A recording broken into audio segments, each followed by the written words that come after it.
Info park അടിപൊളി നിങ്ങട്ടാ. നീ എന്താ ഇന്റർവ്യൂവിന് വന്നതാ? അപ്പൊ നീ ഇന്റർവ്യൂവിന് വന്നതല്ലേ? അല്ലെന്ന്, ഞാൻ ഇവിടെ വർക്ക് ചെയ്യണേ.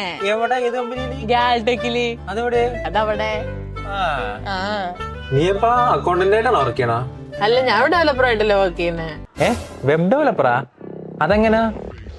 നീ ബികോം അല്ലേ പഠിച്ചത്?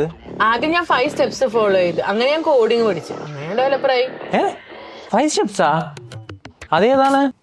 അതെ, ആ 5 സ്റ്റെപ്സ് എന്താണെന്ന് ഞാൻ നിങ്ങൾക്ക് ഇപ്പോൾ പറഞ്ഞുതരാം.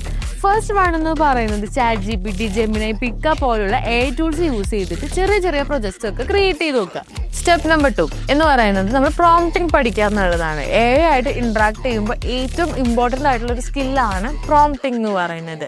നമുക്ക് എന്താണ് വേണ്ടതെന്ന് ക്ലിയർ ആയിട്ട് നമ്മൾ ChatGPT അല്ലെങ്കിൽ Gemini പോലുള്ള AI ടൂൾസിന് പറഞ്ഞു കൊടുത്താൽ മാത്രമാണ് നമുക്ക് അവർ ബെറ്റർ ആയിട്ടുള്ള റിസൾട്ട് പ്രൊവൈഡ് ചെയ്യുള്ളൂ. നെക്സ്റ്റ് സ്റ്റെപ്പ് എന്ന് പറയുന്നത് റിസർച്ച് പേപ്പറൊക്കെ കളക്ട് ചെയ്ത് കൂടുതൽ നോളജ് നിങ്ങൾക്ക് ഗെയിൻ ചെയ്യാൻ പറ്റും. അതേപോലെ തന്നെ നിങ്ങൾക്ക് കൂടുതൽ വായിക്കാം. പിന്നെ ബ്ലോഗ് കണ്ടന്റ് ക്രിയേഷൻ, ഇവയെല്ലാം നിങ്ങളെ പുതിയ നോളജ് ഗെയിൻ ചെയ്യാനായിട്ട് ഹെൽപ്പ് ചെയ്യും. അടുത്തതായിട്ട് നോ കോഡ് ടൂൾസ് ആയിട്ടുള്ള N8, Make, Zapier പോലുള്ള ടൂൾസ് യൂസ് ചെയ്ത് നോക്കിയായിരുന്നു ഞാൻ ചെയ്തത്. പിന്നീട് കോഡിങ്ങിലേക്ക് കുറച്ചുകൂടി ഇൻട്രസ്റ്റ് വന്നപ്പോഴാണ് ഞാൻ പൈത്തൺ ബേസിക്സ് പോലുള്ള ലാംഗ്വേജ് പഠിച്ചത്. അപ്പോൾ ഇതാണ് ലാസ്റ്റ് സ്റ്റെപ്പ് എന്ന് പറയുന്നത്. അപ്പോൾ ഈ 5 സ്റ്റെപ്സ് ഫോളോ ചെയ്ത് കഴിഞ്ഞാൽ നിങ്ങൾക്ക് ഈസി ആയിട്ട് കോഡിങ്ങിലേക്ക് നിങ്ങൾക്ക് കടക്കാൻ പറ്റും. അപ്പോൾ ഇതേപോലുള്ള AI റിലേറ്റഡ് വീഡിയോസിനായിട്ട് ഗാൽടെക് സ്കൂൾ ഫോളോ ചെയ്യുക.